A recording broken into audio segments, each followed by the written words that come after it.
All troopers. Me and the guys ain't never been losers. See a nice little ting, we pursue her. Little ting, we nice I'm moving to the purpose, bigger than the service. Bigger than a service. Grand rising, good people. This. We own it. Grand rising, big bro Doug in the building. Worthless, yes. I gotta reset it real quick. Hold on.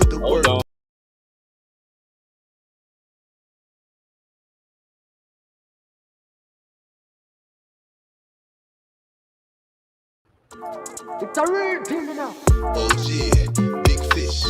We It an update and let me see the chat or let me respond in the chat. Not that I need to respond in the chat, but I want to say grand rising, good people. So I think we already had Doug in the building. Yes, sir. Shout out to big bro Doug in the building. We got a good show. We got a full show for y'all today. We got a full show for y'all today. As you can tell by the title. Oh, man, I don't mean to pick on the Democrats, but damn, they make it easy. I don't mean to pick on the Democrats, but damn, they have been making it easy. I don't know. But yeah, we're going to talk a little bit about that. We're going to talk a little bit about everything. Let me go to the schedule. I know we're starting off. So yesterday I did another song. Yeah, I got an album coming out soon, just to let y'all know. And I got to make sure, because I got the new camera. So I got the new camera and I realized like, yo, they can see the sweat on my nose on this new camera. Or at least when I do the other videos, because the other ones are in 4K. But yeah, a little self-size. But I got to make sure y'all let me know if the nose is getting a little sweaty. Y'all know when it gets intense, I have to close the balcony because it's so loud. So every time I close it, initially it's a little bit hot in here. But it is what it is. I hope everybody had a great weekend. Let me know in the chat where you're tapping in from. Doug, where in the world are you right now? Where's everybody else? Let me know. As you can see, it's a little cloudy. In Miami right now, but it was a nice sunrise, so got to enjoy that a little bit while drinking some coffee and getting in my morning push-ups and squats. So yeah, we all set for today. We are all set for today. Like I said, let me pull up the schedule. So we get a little bit of everything today. We got some icebreakers with the Democratic Senator Slotkin. That's the lady who gave the response to Trump's Congress address. We got Jamal Bowman. Jamal Bowman is back in the building, and yo, it's crazy how people have the audacity to call other people out as if they forgot about what their past is. But we'll get into it nonetheless. We got some stuff on the measles. It seems as if they're in that mode where they're trying to make the measles that next 2020. We'll see. We'll talk a little bit about that. We got Judge Jeanine. She's going off talking a little bit about the Department of Education. I think I was supposed to show that video last week, so we'll show that one. We got the former African Union ambassador speaking on USAID. She's speaking from a perspective that a lot of people haven't been speaking on when it comes to USAID. What's the reason for it? I know Trump made a couple jokes in his Congress address as to where some of this money's going to. And although it seems funny on one side, and although it may seem, I don't know, heroic to be giving African nations and all this USAID to other people, I know that may seem heroic in some ways, but what is the actual reason behind us giving away a lot of money? What does anybody ever give away money for unless you're doing it for charity? We all get that. Okay, neither here nor there. What do people give away money for? Usually to invest in something to get a return. So we're going to talk a little bit about that. I already went over the measles. Yeah, so we're going to talk a little bit about AOC and Bernie. They're on their tour, their world tour, or at least throughout America, fighting the oligarchy, and we got some interesting videos on that when it comes to the oligarchy and the Democrats. Like, who really is the party of the elites? Who really is the party of the wealthy? We're going to talk a little bit about that. Let me get my lighting together. All right. Then we gotta see, and we got an example.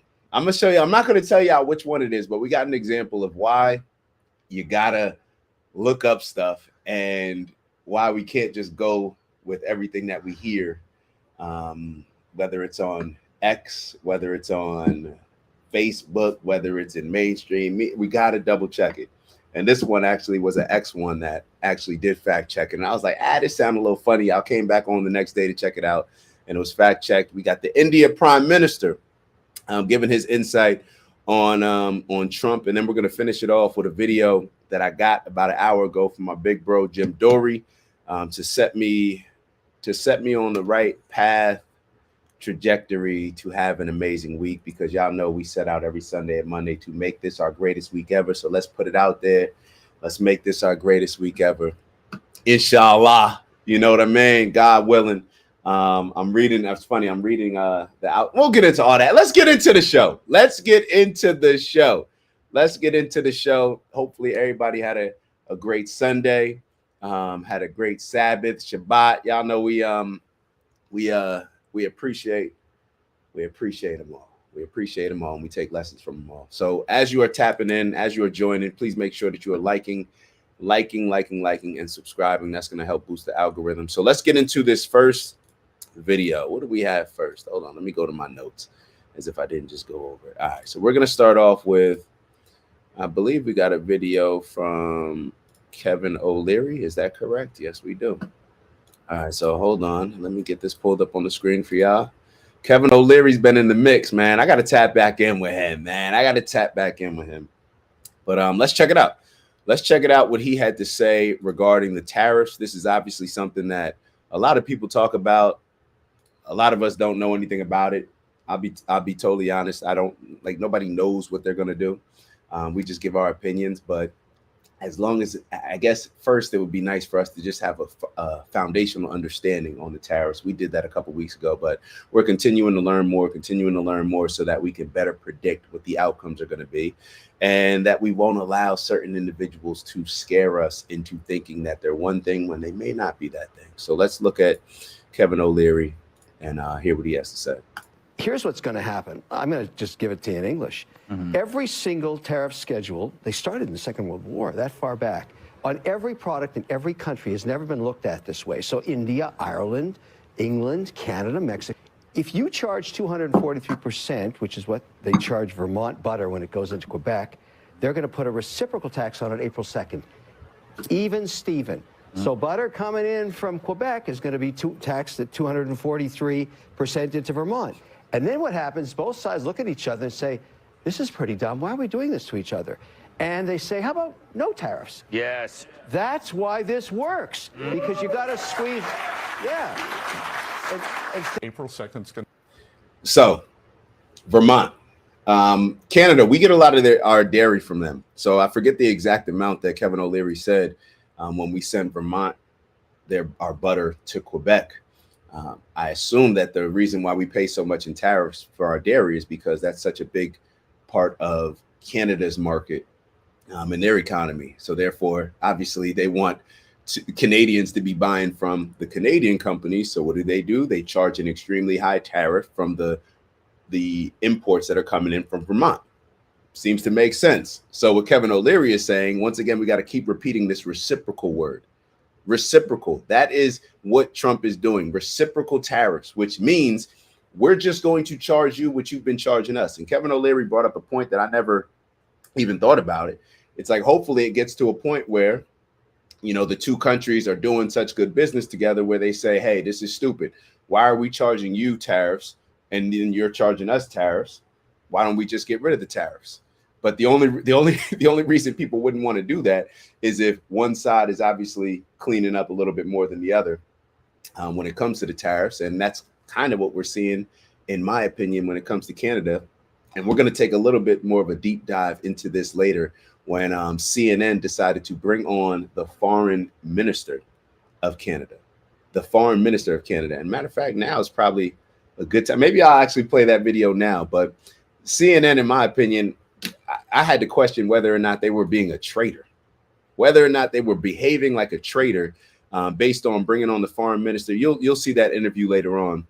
But let's keep going with this video, and then we'll move on. It's going to be a big day. We're going to roll out the reciprocal tariffs. But what I can tell you, and I would encourage your viewers and the public and the media to follow going into April 2nd. And already now we've seen some of our most imbalanced trading partners come forward and want to drop their tariffs. So by President Trump pushing forward with a tariff plan, reciprocal tariffs, if you drop yours, we'll drop ours. We are already seeing some of the worst offenders come down. April 2nd is an important day, but I would also tell everyone to look what happens from April 2nd to, say, June 30th as the other countries come down too. And President Trump's created a win-win situation here. Either the tariff barriers come down, the U.S. can export more, trade is fairer. It's always been free, but not fair. And then we, or if they don't do it, we'll take in substantial revenues. So there you have it. There you have it. And I kind of want to play that video that I was going to, since we're on this topic, then I guess it makes sense. So let me play this video from CNN. So this video from CNN, I literally, as I was watching it, I could not believe that this was happening. I could not believe that this was happening. And in my opinion, this is why, this is, I'm not even going to say this is why, but when I see CNN, and you're going to see it, but I'm just giving you a little context, conduct this interview. They bring the foreign minister. I believe it's the foreign minister. Let me double check. Yes, the foreign minister, Melanie Jolie. They bring the foreign minister of Canada on to pretty much give her take and to give her pitch and allow her to sell Americans and to fearmonger us based on Trump giving reciprocal tariffs to Canada. Think about that. CNN allowed the foreign minister of Canada to come on and give her pitch as to why Donald Trump should not have tariffs, reciprocal tariffs on Canada, which is obviously better for Canada and Canadians. And listen to the reasons as she goes through the interview as to why. Literally the same reasons why she's saying that Donald Trump should not give tariffs to Canada, reciprocal tariffs, because it's not best for the Canadian people. She's trying to, it's like we should switch our mindset to say, oh, well, maybe that's why this is good for the American people. Maybe this is why, and maybe this is an illustration of how Canada and a lot of other countries throughout the world are taking advantage of America when it comes to the tariffs not being reciprocal. But the journalist, I have to use that word lightly, the journalist doesn't ask any questions from CNN, but you guys will see it. You guys will see it for yourself. Minister, thank you for coming on. How is Canadian Foreign Minister Melanie Jolie? Foreign Minister, thank you for coming on. You have called these tariffs an existential threat. What is Canada prepared to do if these new tariffs go into effect on April 2nd? Well, listen, we've already put $60 billion worth of counter tariffs on American goods. These tariffs, Pam, are a tax on hardworking Americans. These tariffs are going to cost more to Americans at the pump and also when they go do their groceries. So we're launching an ad campaign today in 12 different states. Canadians are sending a message that there's no winners in a trade war. There will be jobs. There's no winners because you guys are already winning. You guys are already taking advantage. You're charging us more in tariffs for importing American products into Canada to sell to Canadians than America is charging Canadians to import their products into to sell to Americans. And look at this confused face on this journalist. I don't know who this lady is on CNN. CNN is like, they're moving like a traitor. Like you are putting Canadian interests before you even put American interests first. Like, think about this. Take a step back. Would Canada ever allow this to somebody from America to come in and pitch Canadians and fearmonger Canadians into something that is completely unfair, in my opinion, when it comes to tariffs? You're charging us more than we're charging you, and now you're mad. Now it creates a war when we want it to be even. That's like you having a friend that treats you one way. They take advantage of you, but then when you no longer want to be taken advantage of and you put your foot down, now they want to create a war over it. They want to create a fight. It's like, yo, I'm just giving you the same energy that you're giving me. Now it's a problem because you don't like it when I give you the energy that you've been giving me all along. Doesn't that show that I've been getting mistreated? Job losses on both sides of the border, and particularly in the US. And Canada is the biggest customer of the US. We buy more American goods from the US than China, Japan. And who is Canada's biggest customer? Ma'am, with the confused face on the left. Are you going to ask any questions? Are you going to give any insight? Are you going to push back at all? Who buys the most products from Canada? So if she's saying that, well, Americans, they need to remember that we purchase a lot of their product. Well, Americans purchase a lot of Canadian products. So how is one justifying the Canadian tariffs being higher than America, while on the other end, it doesn't justify Trump looking for reciprocal tariffs? It makes no sense. It makes no sense. And the reason why I'm calling CNN a traitor is because this is what happens when you put your emotional hatred for Trump. Your this Trump derangement syndrome that people talk about, it becomes so high and so dangerous that you end up putting the interest of an entirely different country above America. This is what happens. We saw this happen. We saw this in a little bit of a different way, and I'll maybe make the connection later when we talk about the Democrats. But because they hate Trump so much, it's literally driving them to do delusional things that do not make sense for their base, that do not make sense for Americans. But because their hatred for Trump leads every decision, they cannot move in a logical way. Japan, France, and the UK. So imagine what the Trump administration right now is doing to its biggest customer that is supporting so many American jobs. So that's why we want to make sure that Americans know. So tell us more about this ad campaign that you're launching and what states in particular. Mm-hmm. And I'm not sure what she means as far as supporting American jobs.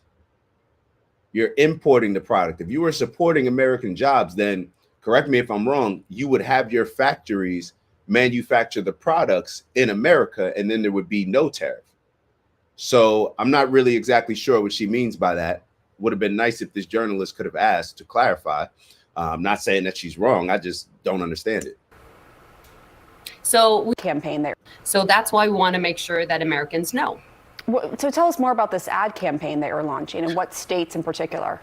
Tell us more about the ad campaign. So we will be having huge billboards along the key highways in Florida, in Nevada, in Georgia, in New Hampshire, Michigan, Ohio, 12 different states. And we know very much that these states are red states.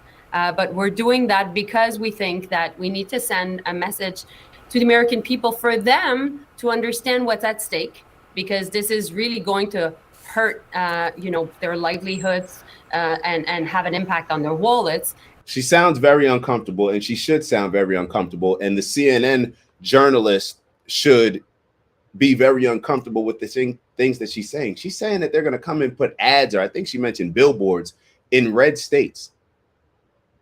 They're putting billboards and ads in America to promote a policy that has been unfair to Americans. And if it's not unfair, please break it down to me how it isn't. How is it fair for Canada to charge us a significantly larger amount in tariffs than we charge them? How does that make sense? Somebody just break it down to me. If Canada is as great of a country as they've been trying to make it seem, when Donald Trump saying little stuff about turning them into the 51st state and calling Prime Minister Trudeau, Governor Trudeau, if Canada really is who they're acting like they are, a standalone country, a great country, if y'all really are, then why do you need to take advantage when it comes to the tariffs not being reciprocal between your quote unquote best friend? And my message to hardworking Americans is, please talk to your senators, talk to your House representatives, to your mayors, to your governors. Send the message that you don't want these tariffs, because nobody will win in this approach coming out from the White House. So no, you won't win. Canadians won't win. It is important that all together we work to prevent them. So the EU is now delaying its retaliatory tariffs it had announced to allow for, quote, additional time for discussions with the U.S. Is Canada willing to do the same with the retaliatory tariffs that your country has announced for April 2nd? That is a day, as we know, that the president is calling Liberation Day. So what we said is that we would be ready to put $150 billion worth of tariffs against the tariffs imposed by the White House because of a pause on one of the executive order coming out of the White House. We decided to pause the rest of the tariffs, the $90 billion worth of tariffs that are still under consultation here, just to show goodwill. I've had some conversations with Marco Rubio, the Secretary of State. I've been in contact also with key Republican senators, including Lindsey Graham.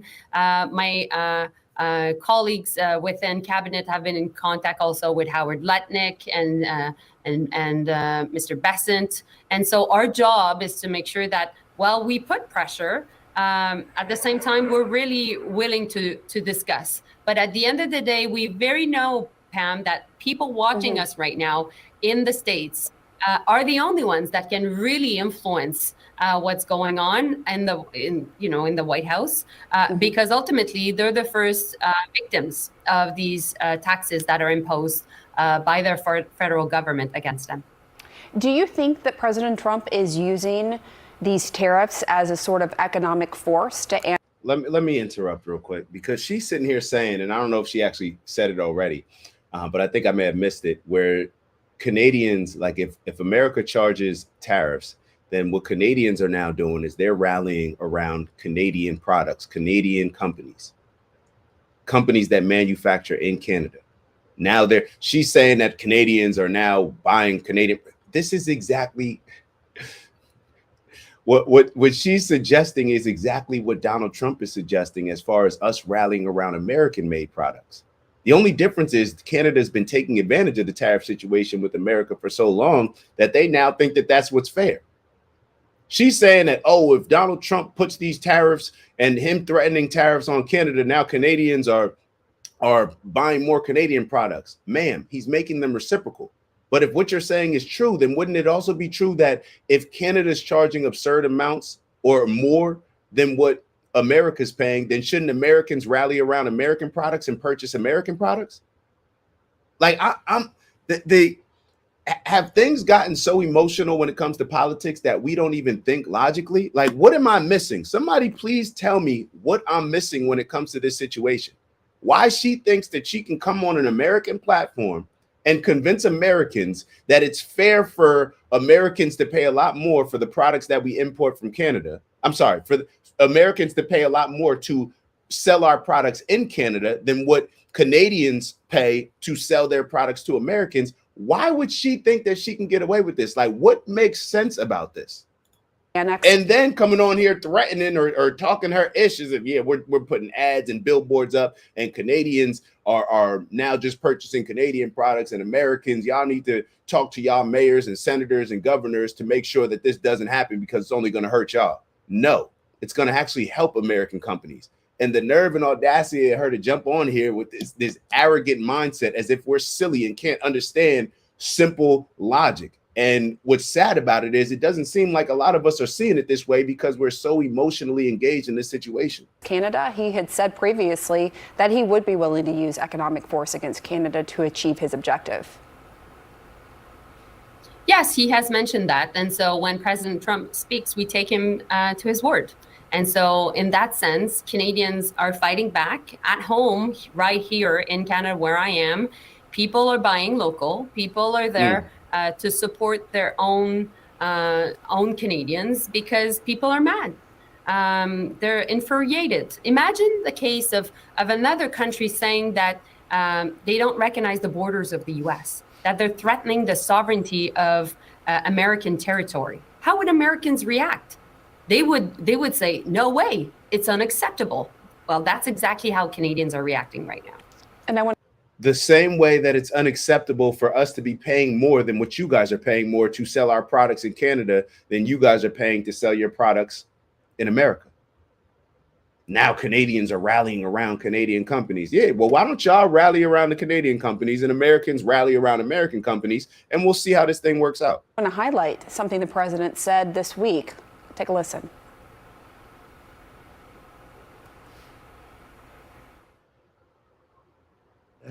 Canada was meant to be the 51st state. One of the nastiest countries to deal with is Canada. The people that, now this was Trudeau, the people that good old Justin, I call him Governor Trudeau, Yo, stop saying that. Stop doing that, bro. Like, and this is the thing. You got to be able to call out both. Like, yeah. Like, and what we're doing is now we're conflating two separate issues. Like making Trump or making, and I know that they're trying to say that he's using the tariffs to push Canada in this position. I don't know if he's using the tariffs to show Canada that y'all are not as independent as y'all like to claim. I don't know if that's what he's doing, but I don't. The fact that when Trump says this type of stuff, it allows them to conflate these issues. It's just annoying. It's just annoying, bro. They're not the 51st state. They're Canada. Let it be that. And let's actually move logically when it comes to these tariffs. Because what you're giving people is ammunition. You're giving people emotional ammunition. This is what Trump does when he says these type of things. You're giving the other side or whoever else, you're giving people emotional ammunition to not listen to what you're saying from a logical standpoint and to just get emotional with their hatred for you and to excuse everything else that's really going on. That's what you're doing. his people were nasty. What is your message to the president? Skig. Well, my message first and foremost is to American people. We know that we're best friends. Americans and Canadians are best friends, best neighbors, best allies. We never started this trade war. We never called for it. And by the way, this was never discussed in the election that ultimately happened back in November in your country. So we will continue to push back against that narrative. And All right, enough of this. Enough of this. I think y'all understand what's going on. Hopefully. I hope I understand what's going on. I'm confused by this as well. Like, I'm confused as to why they think that they can charge us more. And if they need it, if they're struggling and saying, hey, let's work towards this. Let's gradually get it to where it's, fair. Okay, then. But all this like energy that's going on CNN, this is very confusing for me. But I'm not surprised. I can't say I'm surprised. I can't say I'm totally surprised. All right, so let's move on. So this was an interesting video. This is the one that I was supposed to play last week, but I forgot. Listen to the judge go off when it comes to education. And like I said, this is another situation similar to the tariffs regarding the Department of Education. That's what I'm talking about. Trump getting rid of the Department of Education seems like another issue that people are just approaching with emotion. People are just approaching with emotion. And that's why you hear people saying like, oh my God, what's going to happen to the Pell Grants and the funding? They're going to be moved to a different department. People are not losing their Pell Grants. I mean, that's what, as far as what they're saying. Now, if they just completely go a different way, then I don't know. But people are reporting certain things that have not been said. And this seems like the same thing that they did with the whole cutting the Social Security and Medicare. It's so hard. It's so hard to get some objective information right now in this day and age that we're living in, because people are just fans of a particular party, whether it's Fox with the Republicans, Fox with Trump, or MSNBC, ABC, CNN, when it comes to their affiliation with the Democratic Party. We're not able to get objective information, even on YouTube. A lot of people may come on here and say like the information is not objective. Perhaps. I definitely dislike the Democrats more than I dislike Trump, just being honest. But I try to keep it objective and try to make sure that I'm calling out things on both sides. But it's just very hard for us to get balanced information because everybody's either looking for ratings or just looking to appease the sponsors, like a mainstream news station, like a Fox, like an NBC. They're just looking to appease the sponsors that are paying them, which largely come from, yeah. Let's just check out the video. I'm ready. Number one, we are one nation under God, and don't make a joke about that. Do you think number there should be Trump Bibles in public schools? Number two is the issue that the Department of Education has wasted $100 billion a year. So cut the crap. You yourself admit they don't do any education. Now, you say that Trump is not dismantling. He's already dismantled with DOGE. And let me make one thing also clear. Department of Education was created by an executive order by Jimmy Carter as a payback to the unions. Subsequently, Congress came in and created it, and we're going to end it the same way with an executive order dismantling it, subsequently finished by a decision by Congress. Now, let's be real clear. All of these issues, as it relates to Pell Grants, special needs, all that stuff is being moved to different departments within Washington. They are not being eliminated, and don't make it sound like these kids are being forgotten, because they're not. But if you want to talk about no child left behind, if that's what the Democrat liberals believe in, that screwed us up, screwed our kids more than anything, because no kid left behind made sure that every kid passed. And now we've got kids who can't even read at 8th grade level because they were passed. We have a 19-year-old who graduated with honors who can't read proficiently. Performance-based.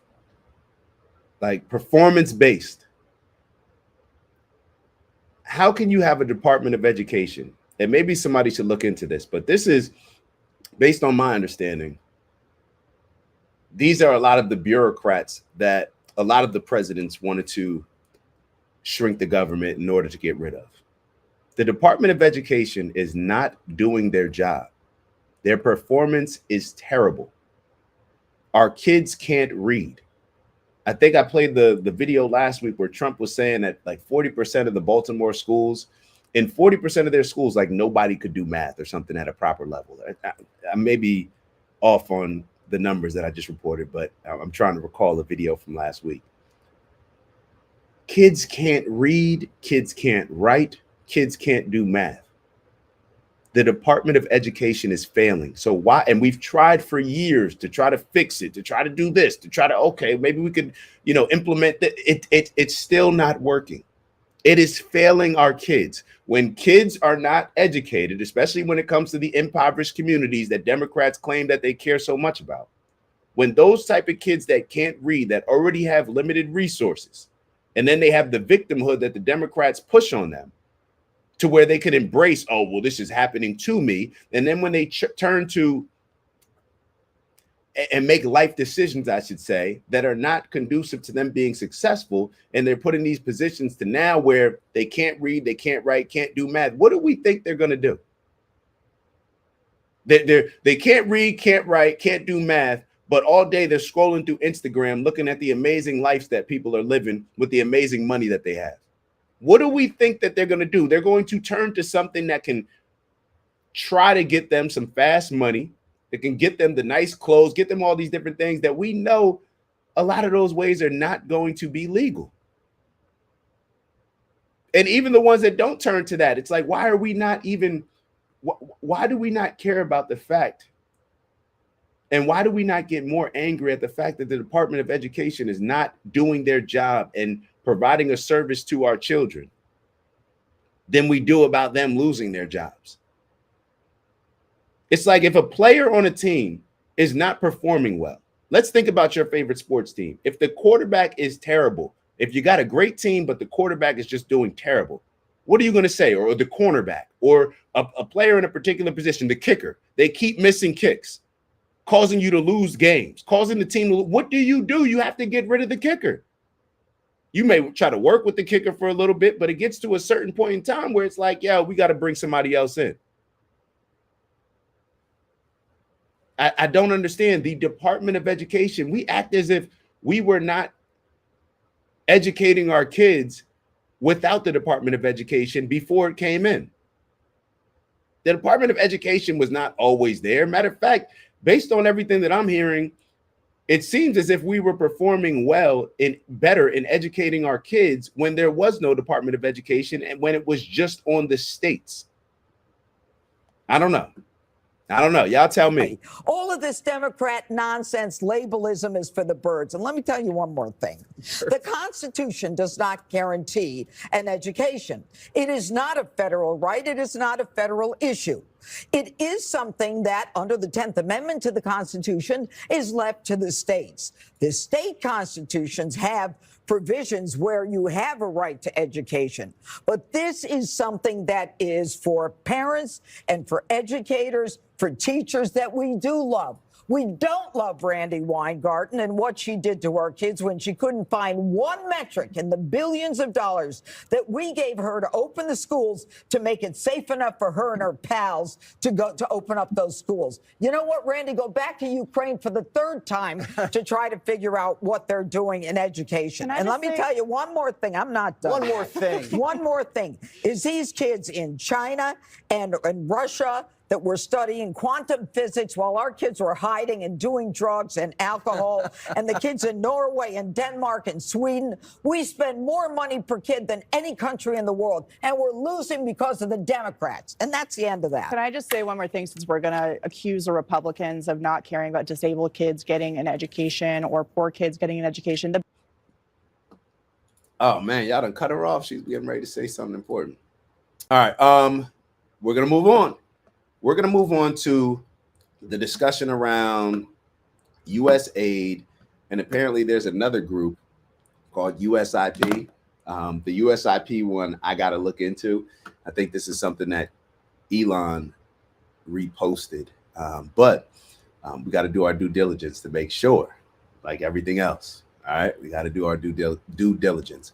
All right, so this is the former African Union ambassador of the United States, and she's speaking on USAID. So the next time that you have a conversation about USAID, maybe save this video and give me your thoughts, because or save this video to give your thoughts before you engage in the conversation, because it may give you a different perspective than you're typically used to hearing. So let's take a look at this. And hold on, who we got just jumped on? Morning, Maya's in the building. Make sure you guys like and subscribe. Y'all heard it. Maya said, good morning. Make sure you guys like and subscribe. That's going to help the algorithm, as y'all already know. Let's get into the video. We need to understand the real reason why USAID is in Africa. And not just USAID, but other NGOs. You look at DFID, which is the British equivalent, and many other smaller ones. Their sole purpose was to act as if they're coming to rescue Africa. They are coming in claiming that they're introducing grassroots initiatives that are going to help the people. And so they use that as a way to go into the most remote parts of Africa. When you look at it on paper, it all looks really good. But they're actually wolf in sheep's clothing.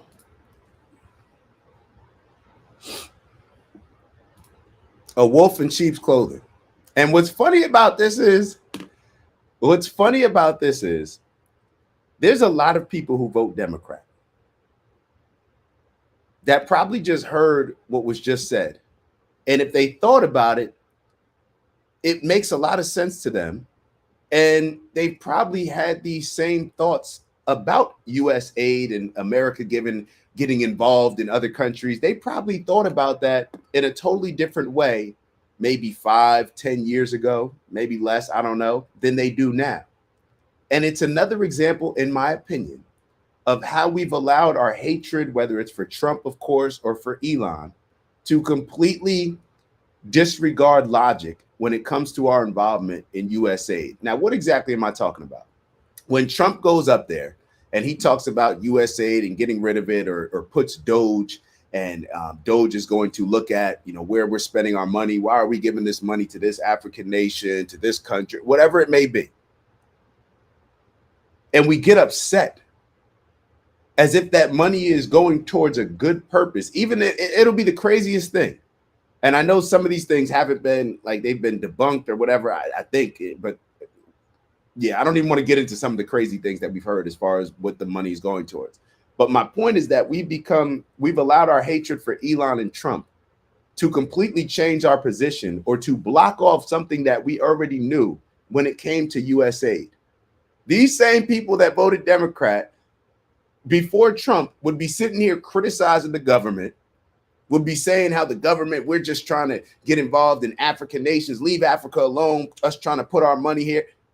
It would be a totally different conversation. But because Trump is the one getting rid of it, because Elon is the one that's running point on Doge, every little thing that they touch, we look at it as, nah, that's got to be wrong.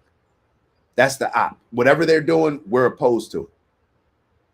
And here you have the former African Union ambassador to the United States speaking on it, saying like, nah, that money is destructive that goes to Africa.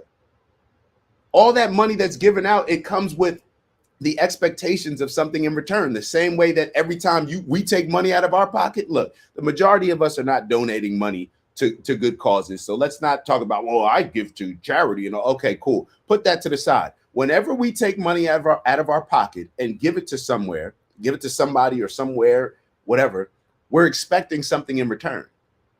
So unless y'all just think that the US is just an amazing nation where we're just so nice to everybody and we just want to help humanity. And the reason why I'm saying it that way is because the very same people who would never assume those things that I just mentioned when it comes to the US government before Trump now are standing up for this US aid being put in different countries, different nations, while the African nations themselves don't even want it.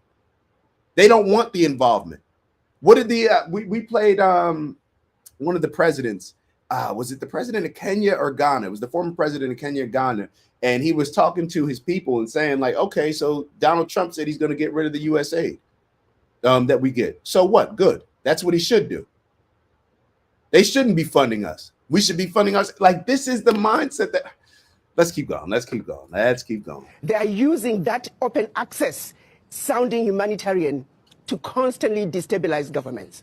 I can tell you right now, the majority of African leaders, and not just African leaders, but leaders in the developing world, are celebrating the exit of USAID. They're celebrating the exit of USAID.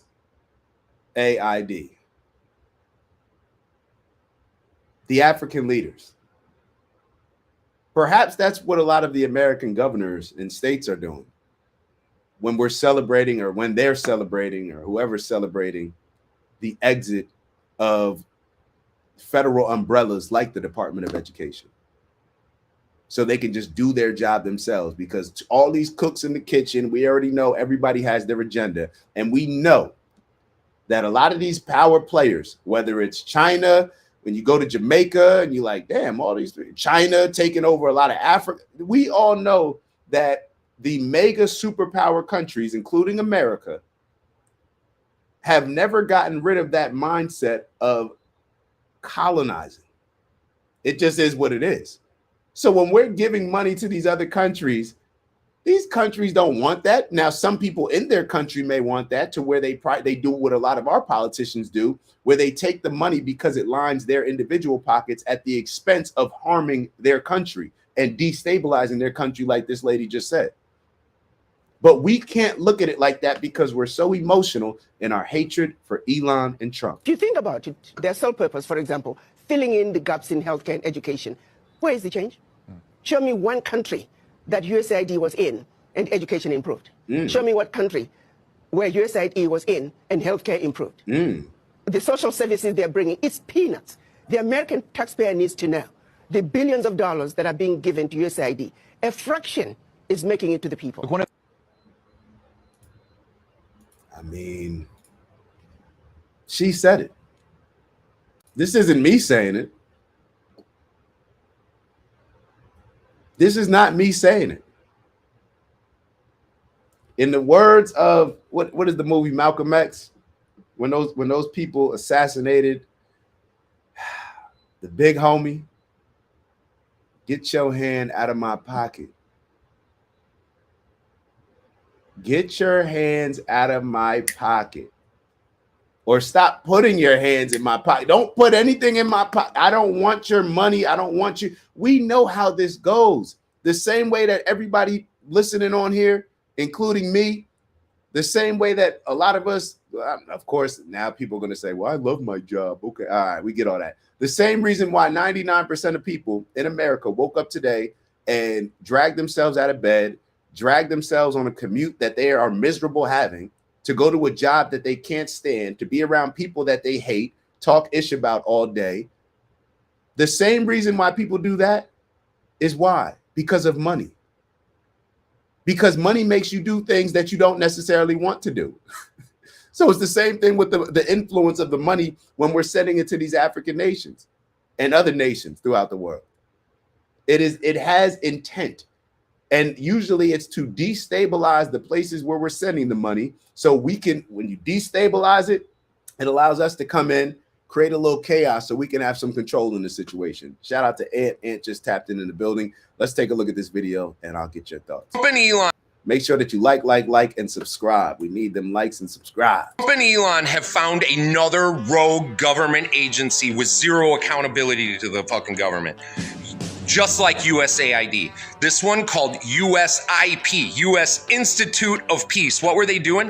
Roaming around the world, evidently exerting influence over foreign countries.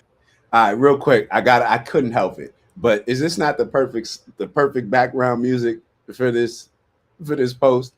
And yo, I'm sending I got a mug. Maya, put together a mug for whoever guesses what famous movie this music is from.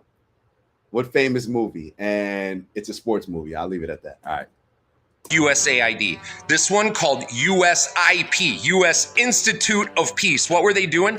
Roaming around the world, evidently exerting influence over foreign countries, except they had no fiscal oversight, no congressional oversight. No one even knows who fucking hired these people. 300 employees with the budget of hundreds of millions of dollars. So Friday, Trump sends what I can only assume, they say government employees, I'm guessing it's DOGE officials, and they were prevented from entering the building by a private security force, right? So Trump fires the entire board and he sends them all back on Monday. Monday, DOGE people show up with FBI agents, and once again, the private security team refuses to allow them in, and the president of USIP calls the cops. DC police show up, they side with Trump and are like, no, you gotta let him in. So they get in there, they remove the president of USIP, Trump replaces him with a dude named Kenneth Jackson, and they get in there, and what they're gonna find, Lord only knows. Hundreds of millions of dollars in a budget, and this USIP has had zero fiscal oversight, zero congressional oversight. No one in there has ever been elected. This is what we voted for, people. Our government has been completely out of control and run by, you have unelected people exerting foreign influence? In what regards? To what policy? Like, this is fucking insane. This is fucking insane. How many more of these government institutions are they gonna find that are just running around with absolutely no one fucking giving any amount of oversight? Hold on. Turn the volume up. This video is so damn loud. I had to turn the volume down. That sounded crazy. Do we not care where our money's being spent?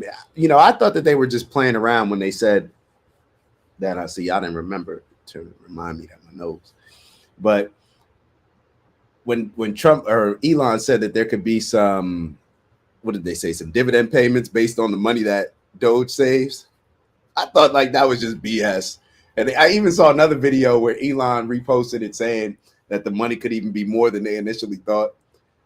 I don't know how much money they're going to be saving, but I tell you what, if Elon and Trump are able to save a certain amount of money to where they can do two things. Now, either one would be significantly big, but I know Trump said that the goal is to have people who make under 150,000 not pay taxes. If that can be done, whew, all that whole Democrat working class working for the people, that's out the window. And then if Elon is able to deliver some dividend payments based on DOGE savings, all of this hatred for Elon, all of this stuff, yo, the mob is fickle. All these people that are crashing out, not caring about Tesla dealerships going up in fire, the Molotov cocktails, and not caring about any of those things, things can switch very quickly. Things can switch very quickly. So it'll be interesting to see how this stuff all plays out. I bet you there's plenty more to find. Godspeed to Elon and Trump. Like this, you guys are fucking killing it. This is a revolution, people. Doge and the Doge checks, the Doge rebate checks, right? This is the one. The money they've saved, we're gonna get, the taxpayers are getting a kickback from it. Word is that money is up from $5,000, it's now $9,000 per fucking taxpayer. All right, so this is the video that I was seeing them talk about it. All right, so Ben said it first. Ben gets a mug, but we're gonna give Big Bro Doug a mug too. Participation trophy. That's the culture that we're in, right? Everybody wins. Everybody wins.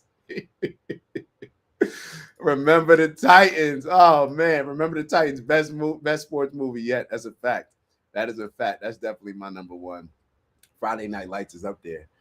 But Friday Night Lights is such a sad movie. If it wasn't sad, it probably would be better in my opinion. But it is what it is. Maya wrote, the problem is that the U.S. exercised its soft power with USAID. Now China has stepped in to replace funding that the U.S. pulled. It is what it is. It is what it is. And that's the thing. This is what really, let me ask you this. I ask everybody this. What is the answer? Let's say that China's trying to take over the world and they're trying to use their money to buy it. Should the U.S. just do the same? I don't know. I'm really just asking. If that's what China's trying to do, should the U.S. just do the same? You know what would be amazing? You know what would be amazing? And I think this actually happens in life, where you'll have people that try to support you. Let's say you have a business that you're looking to get off the ground, or you have a successful service that you provide. A lot of people will come in and they think that they can benefit from it. And they'll want to support you and say like, hey, I can help you out. I can put you in touch. I can give you some funding. But their intent is not necessarily, they're not prioritizing the fact that they want to just help you.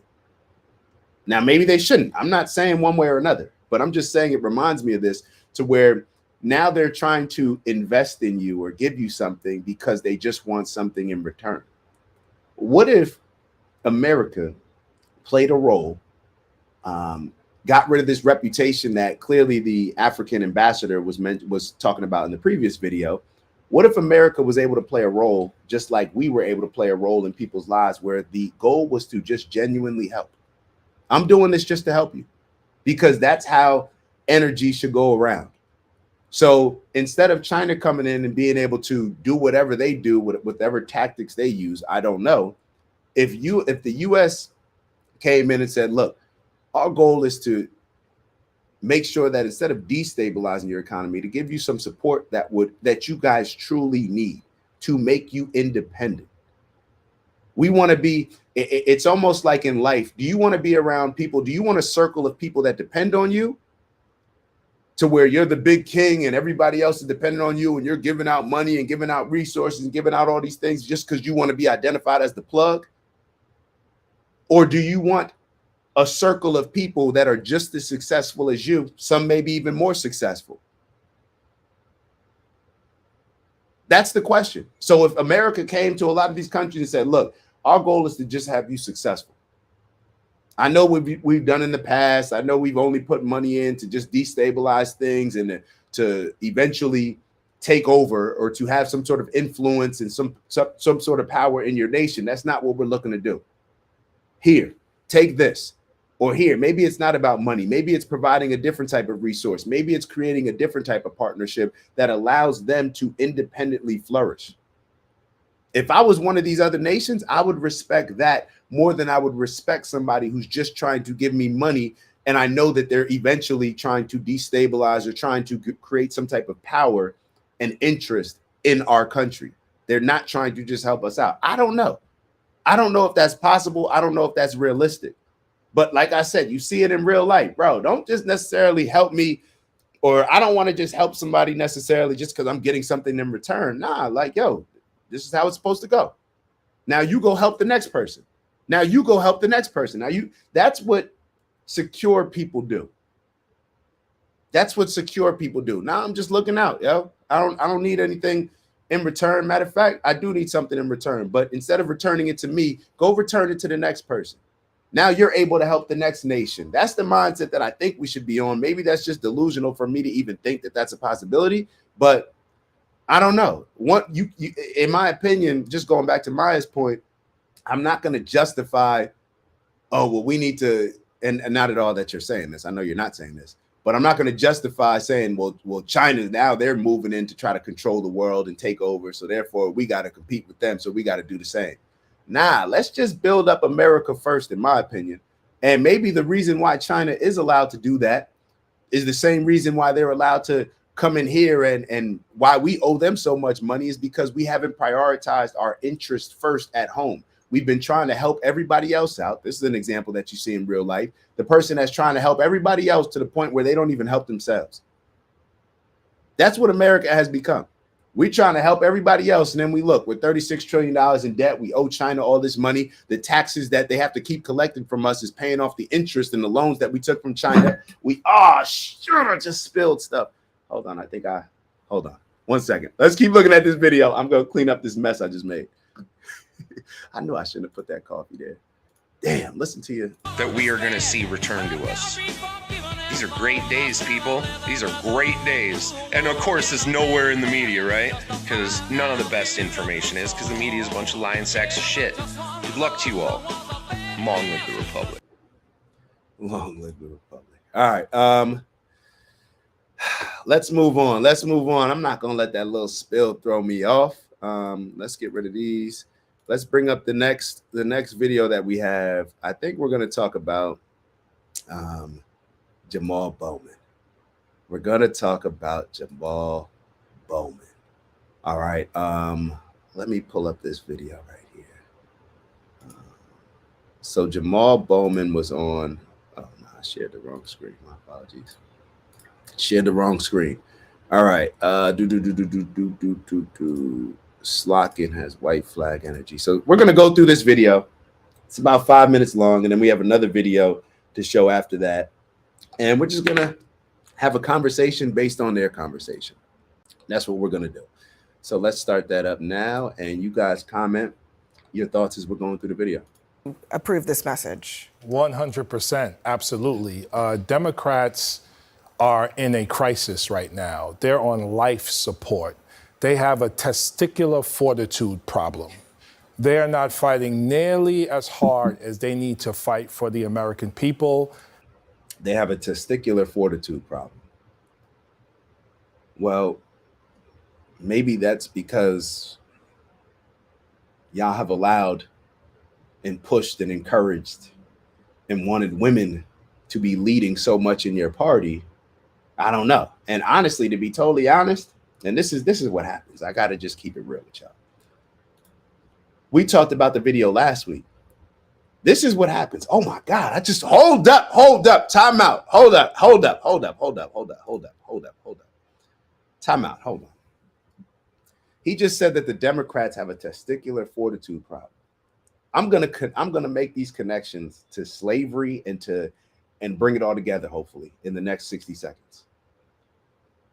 We talked about last week on how these women in the Democratic Party, whether it's Jasmine Crockett, whether it's AOC, whether it's Ayanna Pressley, they are pushing and so aggressive. And they're so angry at Chuck Schumer. You saw Sonny Hostin sitting there. Well, we want to fight. Even if there's nothing to fight for. We want to fight. We want to fight. We want to fight. Meanwhile, Chuck Schumer, he feels that he made a logical decision. So it's the women that are now being super aggressive. And that's when you look at the Democratic Party, it just is what it is. We don't need to sugarcoat it. The Democratic Party, in a lot of ways, they've encouraged a lot of women to be very aggressive, to be very strong, to fight, whether it's Letitia James, all across the board, you look at it, and that's what we're seeing. And the reason why is exactly because of what Jamal Bowman said, an issue with testicular fortitude, but he just looks at it in the wrong way. See, this is what happens when, in my opinion, you put women, you force women, you incentivize women to be in a position to where they have to fight and be aggressive. And now they're your greatest soldiers. We say it all the time. We heard that Smart interview a while ago when he said specifically about the black woman. The black woman has always been the most vicious, ferocious soldier in the white man's army. Now, what he was talking about is the liberals. They've made the black woman that. And now we're seeing it in the Democratic Party. And the reason why I said I'm going to relate it back to slavery is because what happens when women no longer see that their men can protect and provide for them? They become resentful and they become more aggressive. You see that in the black community right now. You see that in the black community right now, where men are not, we're not playing that role as a protector and provider and leader in the household. So what has happened to the black women who now have been forced into a position to where they may have to take on more of a role that people may or may not identify as more masculine roles? So now when you have the women that are leading, they're looking at the men like, look at y'all soft men, not doing anything, not standing up on anything. Y'all all y'all do is sit back and embrace this victimhood. Now we're going to fight. And to be, in my opinion, they are moving more emotionally. Not to say that all women are more emotional than men. I'm not saying that. But when we look at what's going on right now, that's just what we're seeing. And I think that they've been moving more emotionally because the Democratic Party incentivized them to be more emotional. That's why you see a Jasmine Crockett behaving how she's behaving, and Ayanna Pressley, AOC. That's what you see. So Jamal Bowman discussing that is because they pushed this type of leadership in the Democratic Party, in my opinion, while the men just sat back and allowed the women, no, you guys do what you, no, you guys do what you want to do. And now Chuck Schumer he's experiencing the wrath of what they encouraged. So I see this happen in a lot of different areas in life. But it's exactly what he said. When you have men that do not step up and lead as men, and they compromise their values and integrity, what it does is it forces the women to feel like they got to now play that role.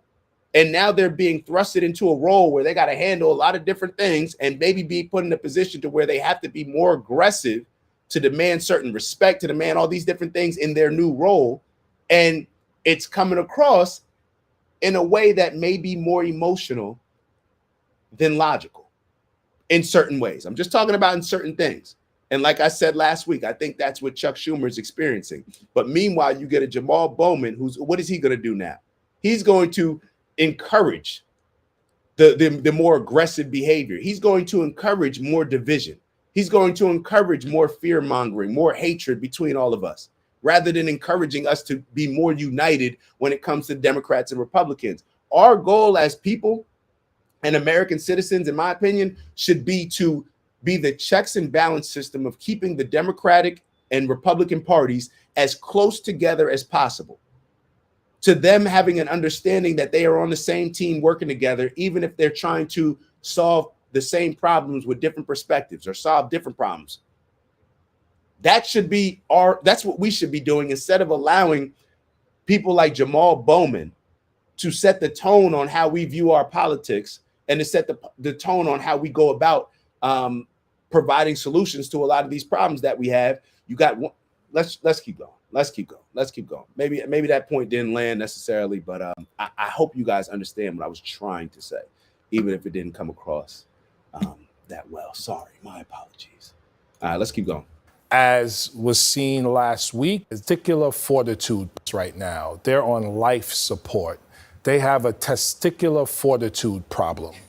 They're not fighting nearly as hard as they need to fight for the American people, as was seen last week during this CR vote in the... I got to ask a question. What are we fighting? Like, what exactly are we fighting? The Democrats have the lowest approval rating, I believe, ever, or at least in the last 20 years. What are we fighting? Maybe y'all should take a step back, be more logical, humble yourselves, go figure out a way to work with the Republicans as best you can. What exactly are we fighting? How does that benefit us? What are we fighting for? I do not understand it. Senate. It's a problem. And for me, it's not about the parties, because the parties are going to kind of do their thing. It's about the people rising up and holding the parties accountable. Democrats have fighters. Jasmine Crockett, AOC, Ayanna Presley, the whole squad, Greg Casar. Listen to who he named first. Democrats have fighters. And you named the 3 black women, well, AOC, whatever she is. AOC, Democrats have fighters. Jasmine Crockett, AOC, Ayanna Presley, the whole squad, Greg Casar, Pramila Jayapal, and governors and mayors across the country are fighters. But we need some of the OGs in the party to elevate, uplift the younger people or do they and need take a to, step do back. they need to step aside? And or step aside, because we need to hear new, fresh, bold voices. That's what the American people want. And if the party doesn't do that, the party is about to be finished. I hope that AOC, Pramila Jayapal, Greg Casar, I hope they're the new face of the Democratic Party because Republicans will be winning elections all over the country if that is the face of the Democratic Party. Are you? I mean, y'all listen, a district like mine that Joe Biden won by 10 points, okay, 10 points. Kamala Harris won by half a point.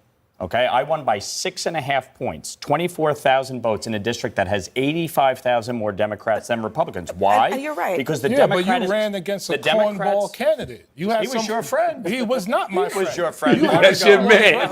Against you, who was not a strong candidate, and we still that we agree on. We still have consultants and big money controlling the Democratic Party, compromising She did it. outperform Kamala Harris in her Come on district. now. Trump did, Sure. Trump He did knows better this. than But here's my point. The New York, look no further than New York, where issues like cashless bail have been a disaster, issues like sanctuary state status, congestion pricing. In districts like mine, where Democrats on paper should win big, they're losing. And so if the messenger is AOC, who, by the way, was originally from my district, she grew up in Yorktown, not the Bronx. Yeah, if stop AOC trying to be, is the face of the Democratic Party in swing districts all across this country, she will mobilize voters way more than Nancy Pelosi ever did. Let me just add the counterpoint within the Democratic Party to what AOC is saying. From this is Elissa Slotkin. She gave the Democratic response to the State of the Union address much more of a moderate voice in the party. Listen. So this is what a lot of the moderates are thinking. She's just saying. So this is the lady that, like Abby just said, she's the one that gave the response to Trump's Congress address. Look at how listen to what she says, calling out AOC. The Democrats are in a civil war. They're in a civil war because the things that they allowed in their party, just like a lot of Democratic voters are confused and feeling like, damn, like this party, like they lost us. Like we're voting for y'all, but we don't agree with the things that y'all are pushing. There's a lot of Democratic leaders and politicians that are saying the same thing. So it's creating this division within the party. Y'all not even united as a party. I can't just chain myself to the White House and become an activist full time because you and others here are going to call me for things that you need. All of those things require me to be more than just an AOC. I can't do what she does because we. Did y'all hear that? You talk about shots fired. All these things, I can't just be an AOC. I got real stuff to solve. I can't just be an activist. I got to actually do a job of serving my people. Listen to what she said again. The White House and become an activist full time. I can't just chain myself to the White House and become an activist full time because you and others here are going to call me for things that you need. All of those things require me to be more than just an AOC. Yeah. I can't do what she does because we live in a purple state and I'm a pragmatist. I got to save things for my people. See Things are getting messy. Come on, there. son. It's getting very messy. That's white flag energy right there. Names are that's being white flag put on the table. energy. And you hear what he calls it? That's white flag energy. As if she's given up. But this is, I blame the Democrats. Y'all convinced, because half of the people, this is like, there's a small part of the Democratic Party, like a Jamal Bowman, that wants to fight. They're just ready to, they don't even care who they're fighting. You ever see somebody get mad and they don't even care who they're fighting? They just want to fight somebody. They're getting into it with everybody. and it has nothing to do with what they're actually trying to accomplish. That is what the Democratic Party is right now. And then you have the other moderates in the Democratic Party that are not the Bernies, the AOCs, the super progressives, the super liberals, the ones that may say, well, yeah, I don't think boys should be playing sports against girls. I don't think men should be playing sports against those ones. Now they're looking at their party like, damn, we done got these folk all riled up, got them all emotional, gave them a certain amount of power. Now they done went too far, become too radical. The pendulum swing went too far. And now we got to reel them in. And now our biggest enemy is not even the other party. It's not even Trump. Now we got to fight this civil war between the Democrats. That's what's happening. Right there. And he's amping it up. He's amping it up. He's telling you, y'all go black women, y'all go be strong, y'all go fight that fight. Nah, let's be sensible. Let's do what makes sense. This is, because you see this in so many different ways. It shows up in our culture in so many different ways. This is what the Democratic Party has been. They've been planting these seeds for a very long time. They've been trying to amp up and incentivize the black woman and the woman in general to be the fighters. Oh, those men are oppressing you. You shouldn't.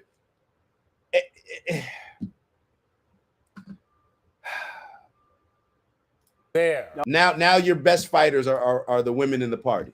Those are your best fighters. Like, stop putting all that pressure on the ladies, man, in my opinion. I think she's right. What do you mean you think she's right? Because First of all, even choosing her to give the response to Governor Trump. That's your party. Governor Trump. I should call him Governor Trump. That's President Trump was a problem. You should be the chairman, by the way. I mean, the this is crazy.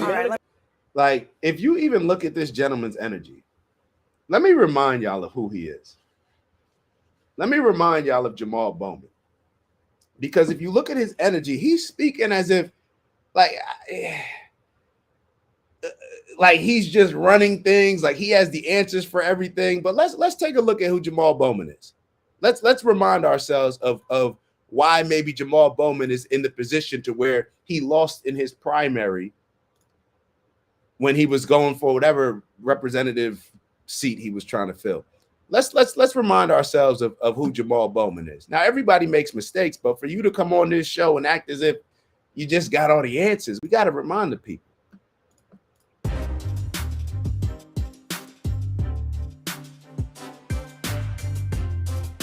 Now, there was a vote going on. Y'all are probably wondering, like, yeah, what just happened? Like, what little kid just pulled the fire alarm at school?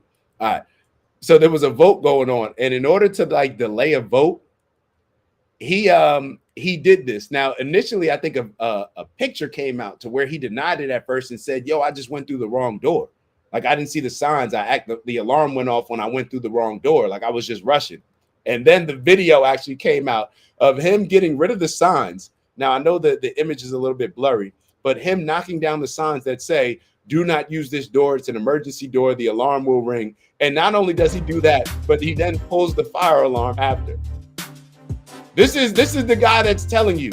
This is the guy that's telling you to fight. We got to fight. This is this is crazy. It says, following the New York Democrats' guilty plea to the misdemeanor in order to delay a House vote.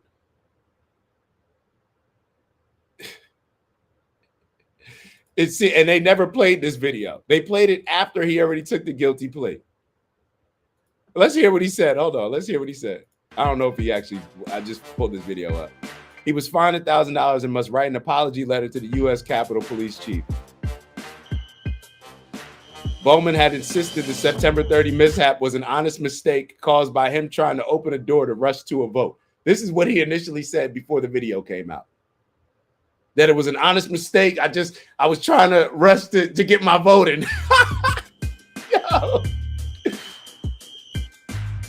All right, so this is the door that he went through. However, surveillance images showed the alarms and emergency exits were clearly marked and included detailed instructions about how to open them. Emergency exit only, push until alarm sounds 3 seconds, door will unlock in 30 seconds. Yo, this is the fire alarm. He said he made him. Yeah. All right, we're not going to roast him too much. We're going to get this off the screen. I already did enough. But I just want to remind y'all who exactly we're dealing with here. And shout out to my bro Garrick in the building. Grand Rising. Hope you had a great weekend as well. Let's keep going. Let's keep going with Jamal Bowman. Let me let Joe finish. Go ahead, brother. You know, she is right in the sense that it's easy to throw grenades. You can be AOC and throw grenades all day in a safe district and not have to account for anything. There's a huge delta between the hype of AOC and the accomplishments of AOC. And frankly, if you look at that tour she was just on with Bernie Sanders, right? It was called the Fighting Oligarchy Tour, right? They essentially traveled the country and spoke to an echo chamber of people who already agree with them. How is she and Bernie Sanders, with their message, going to attract people in swing districts by the Fighting Oligarchy Tour? I wonder is maybe what they're looking at is actually. I'm scared of AOC. I welcome her to There my are Democrats I'm scared of. There are Democrats Maybe I'm what scared they're of, not looking her. at, Joe, is what the Republicans did, which is all of the guys who stood around screaming in Congress and not passing any legislation, those folks are in power now. They won at the end of the day. I think that this is where I will actually agree with you. I do think that there is a difference between Bernie Sanders and AOC going and talking to our base, and a difference between the senator who was just elected, has to show results for her state, has to, in a swing state, a battleground state, and she has to deliver something. All right, so we got all that. We're gonna move. I'm gonna show y'all. Dang, I didn't want. All right, so Jamal Bowman in this interview, it's gonna seem like we're picking on him, but I mean, it just is what it is. So in this same conversation, I want to go to a different part of it. I want to go to a different part of this conversation in which Jamal Bowman spoke on Elon Musk, and now he has a lawsuit pending against him based on Elon Musk's tweet. Listen to this. Listen to this. We're going to fast forward a little bit because we don't need to see all this stuff. Jamal Bowman claims that Elon is a thief and a Nazi. This is on CNN. Elon Musk is incompetent in his position. And how do we know? Because they fired tens of thousands of people, was challenged in court. The court said the people have to go back, and now the people are coming back. He's incompetent. He's a thief. He's a Nazi, and people don't trust him. Like, bro, this is the same Elon Musk that the Democrats were celebrating and was regarded as one of the people saving the planet, right? With all his electric cars and no longer gas emission. This is the same Elon, right? But now when he's looking into how money's being spent, now he's this, like, now he's a Nazi?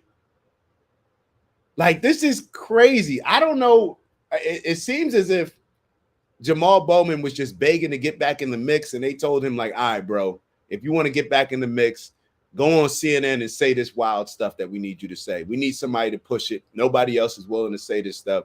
You go say it, and we'll consider, letting you get back involved. That's what it really seems like to me. This is crazy. Like, bro, you can't just say stuff like that. And the impact that it has on a lot of Democratic followers, it's going to make a serious impact, in my opinion, because, like it or not, there's a lot of people out here that really actually believe this type of stuff because they hate Trump so much, and they passed along their hatred from Trump to Elon. And now it's like you're just looking for things for people to say about these people. Like, this is crazy for him to be saying this. Like, Elon's a Nazi now? Like, if he is, just tell me how. If he's a Nazi, tell me how. I know they were saying this about Trump. Tell me exactly how he is. Oh, he's a nationalist, and then this. Draw some type of connection. Tell me. Break it down for me. Break it down for me. Let's keep going. Let's let Rita finish her thought, and then we'll move on. I do hope CNN have excellent lawyers, because that's defamation. It's very clear, and Elon Musk has had enough. Yesterday, he posted that a lawsuit is incoming. CNN are in all sorts of trouble if he follows through with that. But it's not just CNN who are spreading hysteria and lies in order to damage the Trump administration. This week, MSNBC had to issue a number of humiliating apologies after they somehow mixed up the Indian Prime Minister Modi with Vladimir Putin in order to smear Trump. Last night, the last word reported on. So I'm glad that we're looking at this, because then we'll go right into the interview with Modi, the Indian Prime Minister. But let's take a look at Rita's saying, because, yeah. Vladimir Putin in order to smear Trump.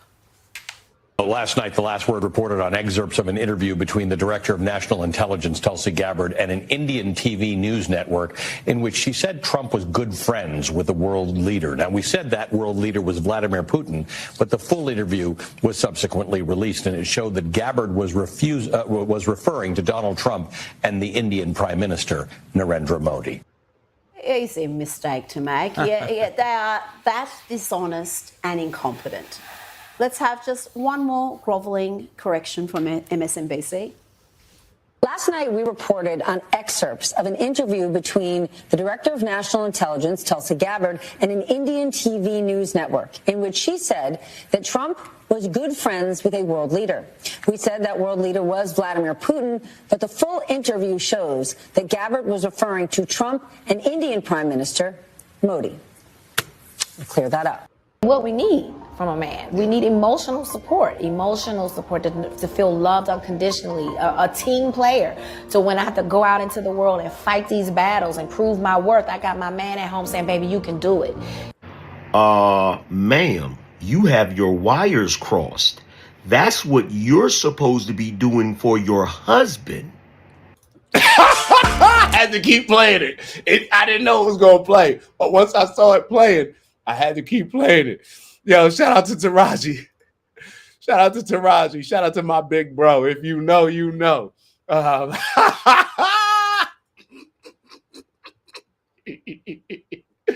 Oh, big bro may have dodged the bullet.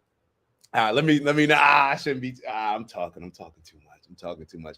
All right. I wanted that video to segue into this conversation between this conversation with the Prime Minister Modi, as they were talking about in the previous video, not the Taraji video. So let's take a look at this to see exactly how India's Prime Minister, see exactly what he thinks about Trump, why he thinks these things. And, we hear so much that a lot of these other world leaders do not like Trump. Let's hear it from the actual world leader's mouth. Recently visited the United States and reinvigorated your friendship with Donald Trump. What do you like about Donald Trump as a friend, as a leader? I'd like to share with you an event that stands out in my memory. Perhaps from that, you'll get a better understanding of the point I'm trying to convey. For example, we had an event in Houston. Howdy Modi. Both President Trump and I were there, and the entire stadium was completely packed. A massive crowd at an event in the US is a huge moment. While packed stadiums are common in sports, this was extraordinary for a political rally. The Indian diaspora had gathered in large numbers. Both of us delivered speeches, and he sat down below listening to me speak. Now that's his humility. The President of the United States sitting in the audience while I spoke from the stage, that was a remarkable gesture on his part. After finishing my speech, I stepped down. And as we all know, security in the US is extremely strict and thorough. The level of scrutiny there is on a completely different level. I went over to thank him and casually said, if you don't mind, why don't we take a lap around the stadium? There are so many people here. Let's walk, wave, and greet them. In American life, it's almost impossible for the president to walk into a crowd of thousands. But without even a moment's hesitation, he agreed and started walking with me. His entire security detail was thrown off guard. But for me, that moment was truly touching. It showed me that this man had courage. He makes his own decisions, but also he trusted me and my lead in that moment enough to have walked with me into the crowd. It was that sense of mutual trust, a strong bond between us that I truly witnessed on that day. And the way I saw President Trump that day, walking into a crowd of thousands without even asking security, was truly amazing. And if you watch the video now, you'll be amazed. When he was shot during the recent campaign, I saw the same resilient and determined President Trump the one who walked hand in hand with me in that stadium. Even after being shot, he remained unwaveringly dedicated to America. His life was for his nation. His reflection showed his America First spirit, just as I believe in nation first. I stand for India first. And that's why we connect so well. These are the things that truly resonate. And I believe that across the world, politicians are covered so much by the media that people mostly perceive each other through its lens. Great. People rarely get the chance to truly meet or personally know one another. And perhaps third-party intervention is the real cause of tensions. When I visited him in the White House for the first time, there was already a lot written about President Trump in the media. At that time, he was still new to office, and the world had a rather different perception of him. Even I had been briefed in many different ways before meeting him. But to my surprise, the very moment I stepped into the White House, he broke all formal protocols right away. And then he personally took me on a tour of the White House. As he showed me around, I noticed something striking. He wasn't holding any notes or cue cards, nor was anyone accompanying him to assist. He pointed things out himself. This is where Abraham Lincoln lived, he said. He even explained why the courtroom was designed so long. He would point at the table and tell me which president signed here and on what date. I found that incredibly impressive. It showed how much he honored the presidency and how respectful and deeply connected he was to America's history. I could feel that. And he spoke to me freely, discussing many things openly. That was my experience from our first meeting. Later, when his first term ended and President Biden won, 4 years passed. But during that time, whenever someone we both knew met him, and this must have happened dozens of times, he would say, "Modi is my friend, convey my regards."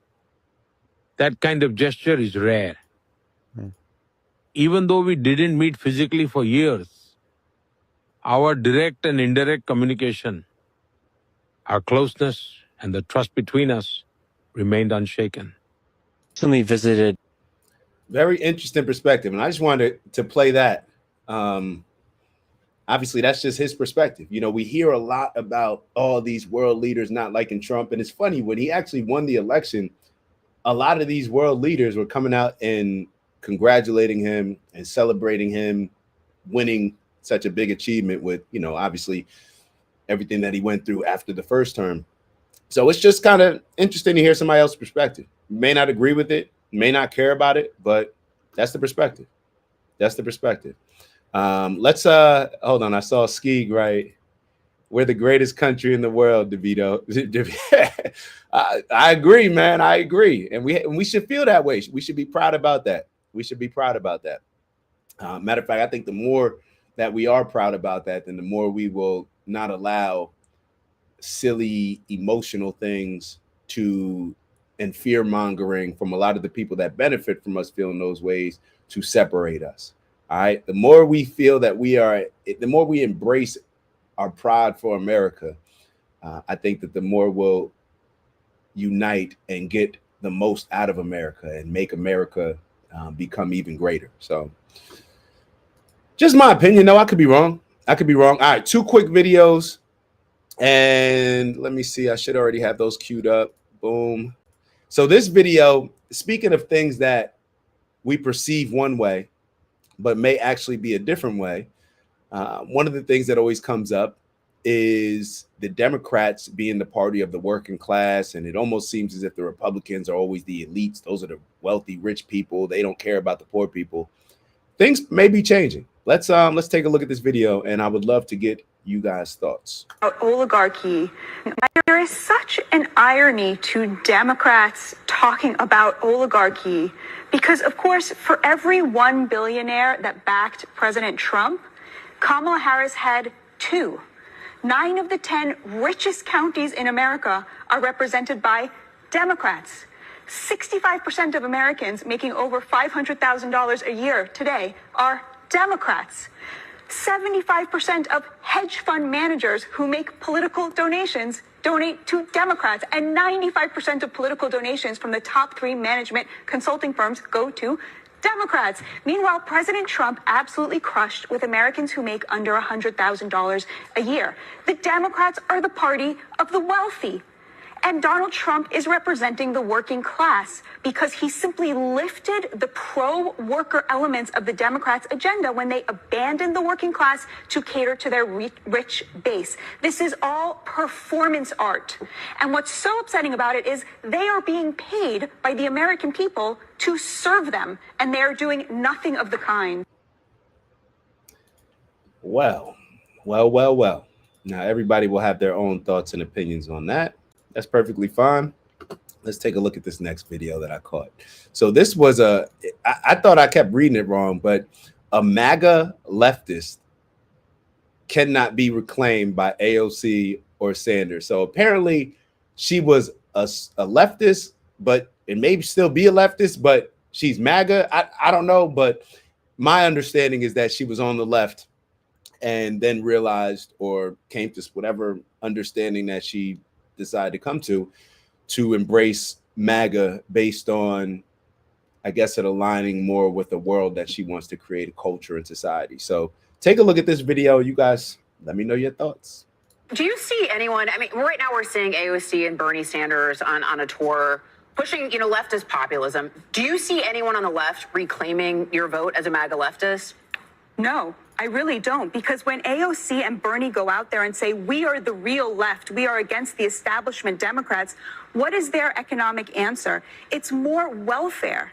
It's raise taxes on the rich and redistribute that and make everybody poor and dependent. Working class people hate that. They don't want to live off the government. They want an economy like the one that President Trump is building right now that protects their labor and raises their wages by controlling the border, limiting the supply of labor, by imposing tariffs so that the products of their labor are competitive in the global market.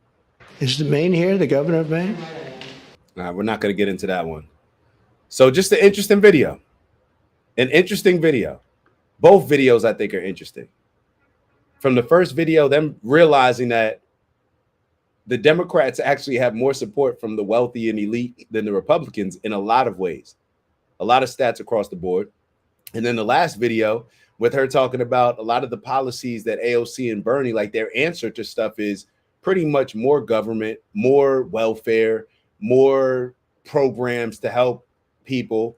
And in my opinion, it's just creating more of a crutch rather than creating something that can empower people to be successful on their own. Now, there needs to be the right balance, of course, but that's just kind of what I'm getting from that conversation. All right, so let me actually, so there was one more video that I wanted to play for y'all, but I may not play it for y'all if I can't see it. Maybe that's just the world telling me that you guys have had enough of me. And we can always move that to Wednesday. So that's what I'll do. I'll play, well, the finisher video. We'll leave with that. And then we will let y'all go on y'all way. So let me play this last video. Let me go on Instagram. Hold on one second. Share this clip with you guys. Cancel. All right, here we go. You guys take a look at this. Let me know what your thoughts are. But this is, matter of fact, we're done with the political talk. All right, we're done with the political talk. This is something that we can just embrace, I think, a lot more of, all of us across the board when it comes to life, especially, I'm not even gonna say especially for a lot of us that, have these big goals that we want to achieve. A lot of times we get caught up on the little stuff that doesn't actually matter, and we put so much time, effort, and energy into that stuff, and we should just let it go. I actually saw, it's funny. Hold on, let me go back. Let me go back 1 second. I saw a video.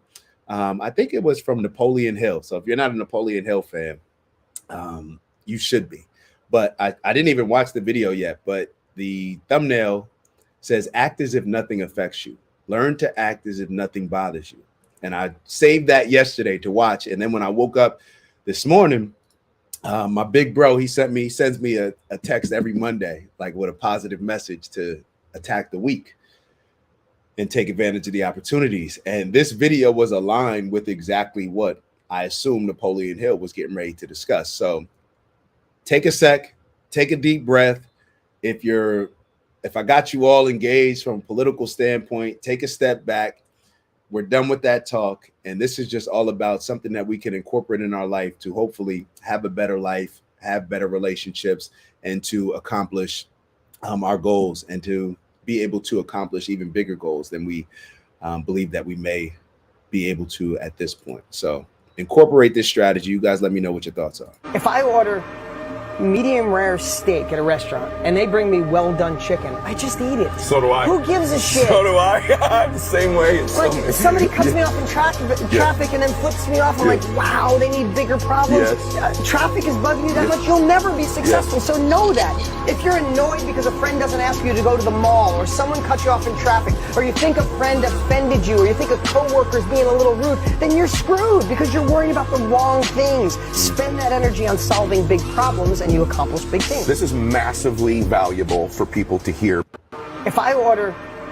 Can I play that one more time? I think that's worth playing again. If I order medium rare steak at a restaurant and they bring me well done chicken, I just eat it. So do I. Who gives a shit? So do I. I'm the same way. Like somebody cuts me off in traffic and then flips me off. I'm like, wow, they need bigger problems. Traffic is bugging you that much, you'll never be successful. So know that. If you're annoyed because a friend doesn't ask you to go to the mall, or someone cut you off in traffic, or you think a friend offended you, or you think a coworker's being a little rude, then you're screwed because you're worrying about the wrong things. Spend that energy on solving big problems and you accomplish big things. This is massively valuable for people to hear. All right, so that's the energy that I'm on. I'm gonna try to implement it a lot more in my life. That's a struggle for me. That's a struggle for me. I'm the type, like, if I get caught up on something, if I got a parking ticket or anything, like now I'm addressing that, or just little stuff, I can have a schedule throughout my day. And something will just throw it off to where I'll end up spending hours on one thing. And literally, if I would have just sat it to the side, I could have just accomplished the very same outcome as if I just worried about it later on. And what? Oh, I just got a Tesla alert. But hold on, neither here nor there. Sorry, I just saw my computer screen. But if I would have just left it throughout the day, like later on in the day when I'm not so pissed off about it and not let it impact my day, I could have solved it in 5 minutes. I could have solved it in 5 minutes. You know what I mean? But it is what it is. And Maya said, hold on, those are great points, but I'm getting what I ordered. I get it. I get it. Don't miss the message. I guess that would be it. You know, get what you ordered, but you know what I mean? Like who cares about stuff? We care. I know this is just for me. I care about a lot of stuff that I shouldn't necessarily spend time worried about, especially if I want to accomplish. Like I want to worry about bigger stuff. I want to worry about bigger stuff. Like I want to solve bigger stuff, and we can't solve bigger things if we're worrying about small things. So that would be the takeaway. So please make sure that you like, and subscribe. We're getting ready to go into our 45 seconds, the most important part of the show. Garrick wrote, "Be well, my man." Shout out to Professor King. As always, excellent engagement. Shout out to you. And Antonice wrote, "Yes, please. Good morning, y'all." My boy G, my brother G wrote, "Truth." Mama Lay wrote, "Amen." Just Joy, shout out to Just Joy in the building. Good day, y'all. And yes, I live by that mindset. I'm embracing it. Mama Lay wrote, "Yes, me too." All right, so we get it. 45 seconds. Y'all know what we do on every Sunday and Monday. We set out to make this our greatest week ever. Usually I don't tell y'all what to think about for your 45 seconds, but I'm going to try to nudge y'all a little bit to make a suggestion. a lot of times it gets to the point where I'm just saying like, yo, every week we set out to make every Sunday or every Sunday and Monday, we set out to make that our greatest week ever. And it just becomes like a thing that we say rather than something that we're actually fixated on accomplishing. For the next 45 seconds, and if you're in a safe place, close your eyes.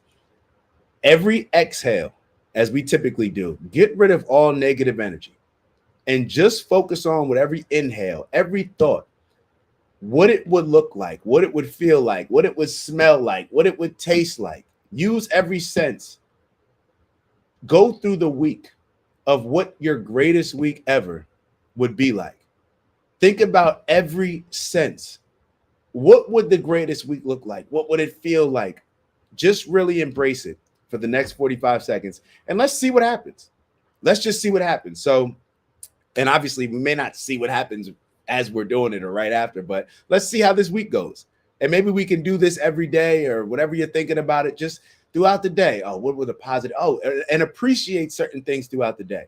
So after we do our 45 seconds, then we're actually experiencing the things that we actually find joy in, where it could just be having my matcha, having my coffee, or I want to go on a walk, appreciating those things that we're setting up as being making or comprising a part of us having our greatest week ever.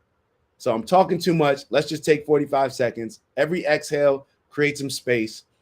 Every other bit of inhale, let's just focus on every sense of what this week would look like if it's our greatest week ever. 45 seconds. Let's go. If you're in a safe place, close your eyes. Go.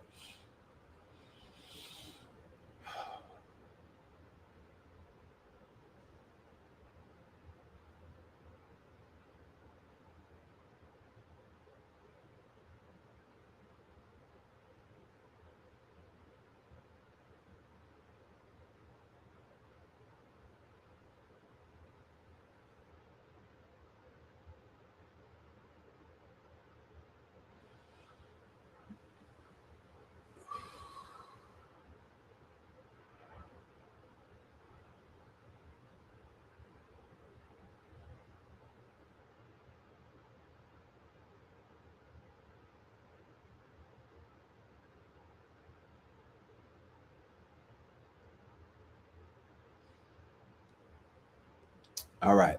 One last breath. Exhale. Inhale. And I'm going to be honest with y'all. I had so much noise in my head in those 45 seconds, even though I set out with the intentions to really just concentrate on what an amazing week, what my greatest week ever would feel like, taste like, smell like, look like, all these different things. There was so much noise in my head where I couldn't really solely focus on it. So after this show, I'm going to need to do another 45 seconds or another couple minutes, just being honest with y'all. So maybe you guys felt the same thing, where there's so much noise in our head sometimes where we can't even concentrate. Like I couldn't even envision what a great week would look like. I couldn't even envision it.